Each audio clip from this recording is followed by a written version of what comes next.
It's Tuesday, but virtual Monday. Good morning, Ruby. It's 6:47 a.m. and look at that color out there this morning. It's getting brighter and brighter earlier.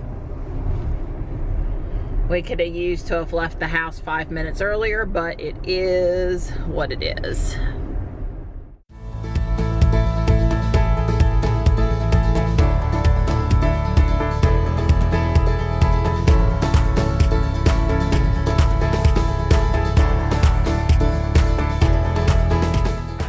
Bye, buddy.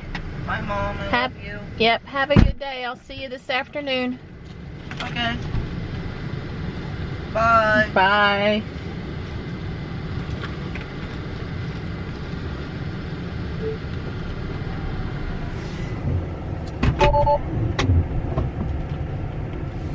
Yeah, I had a message from Michelle this morning while I was getting ready to head out that she's still not feeling good, and she can't go today. She's not feeling good enough to go.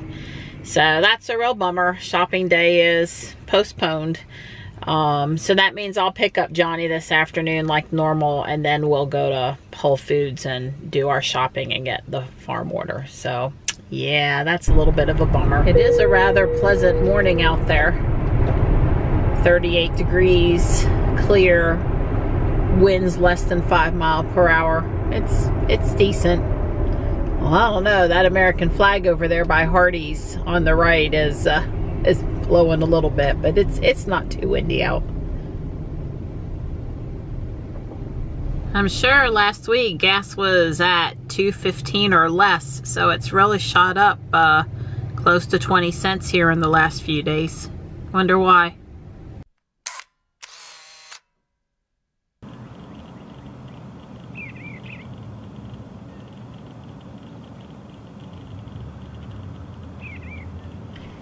I'm back home now and coming to check on my babies to see how they're doing. Hi. I bet Gray's under the GMC. Hey, Slady. Hi, Tugs. I made Dawn breakfast. Me too. And we were settling in for the morning, but I really want to go check on that table that I saw yesterday at Guardian Angel. So I'm going to scoot up there really quick for me anyway, and see if it's still there and see how much it is. So it was missing its tag still, and they're double checking to see if anybody has the tag in the store, and if not, it'll have to get priced overnight and I can come get it tomorrow. I really appreciate the efforts that Jeff and Leslie put into helping me. Jeff looked the piece over 5 times, all the undersurfaces, because usually I knew about the little white piece of paper, but they usually write really tiny on it the price somewhere on the underside, and he couldn't find it. Leslie put out an intercom, does anybody in the store have the white piece of paper for this 3-tier table, and nobody came forward. So I'm pretty sure it's a case of it got put out without being priced, and or somebody took the paper off of it and never put it back and didn't buy it. So anyway, procedure dictates that they give the person an hour this morning to come forward with the piece of paper, and then that they price it sometime during the day today, and that I get first dibs on it all day tomorrow. So if I stop in tomorrow, I'll get first dibs on it. So, you know, hopefully it'll be priced that I can afford it, and nobody steps forward this morning, because it sure is a cute little table. I just have all kinds of visions of decorating possibilities with it. When I left Guardian Angel, there was a Fuquay Varina police officer hiding behind a yellow box truck in the car rental lot that's next door over there, looking for speeders. And I guess I'm irritated because every time I come through Fuquay, there are 2 or 3 cops looking for speeders. They're over here by South Park. They're down on Main Street by Fuquay Varina. I mean, by Guardian Angel. They're over on 401 as you head out of town.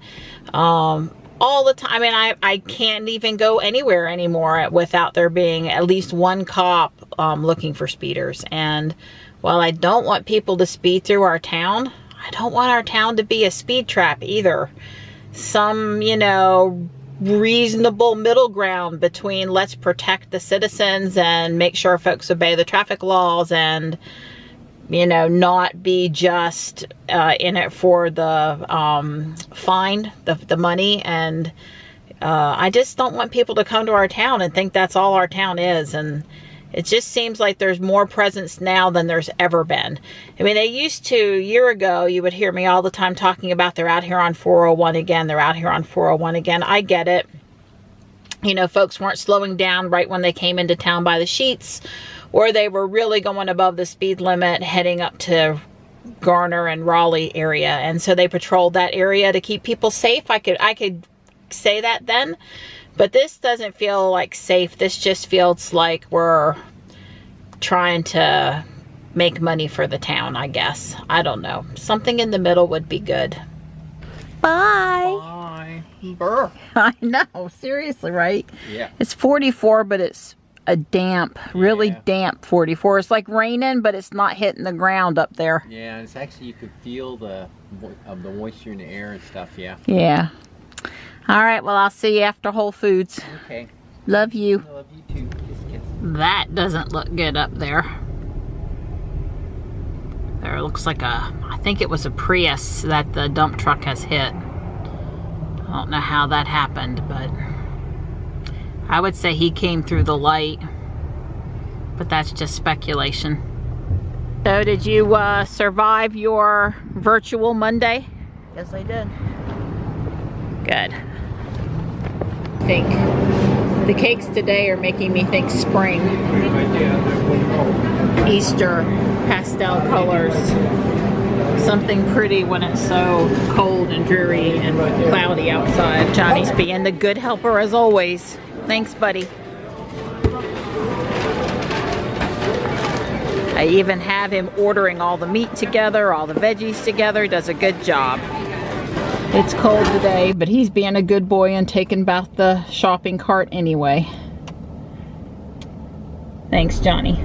He hauled it over to the car and stared at the vehicle for a long moment, trying to figure out where to put the flammable liquid. The frunk, Dr. Evans said, still kneeling behind a nearby car. Say what? Rick looked at him, not sure if he had misunderstood what Dr. Evans was saying. The frunk? Front trunk? Dr. Evans pointed at the front of the vehicle. First book mention of a frunk. I love it. So the car they're describing is, what I'm guessing is a 3 or 4 cylinder hybrid. It's probably mid-engine. It's supposed to be a sports car. And it's got solar panels on the roof. Huh. Sounds very interesting. It must also be light because in order for it to have solar panels, to nearly be able, from what they describe in the book, to nearly be able to charge and be able to drive infinitely, but not quite, but nearly. It must be a light car too. Huh. Well, I like it. Explaining what a frunk is. It rained a little bit in Fuquay while I was in Cary at Whole Foods. Don actually said it sleeted on him while he was out running.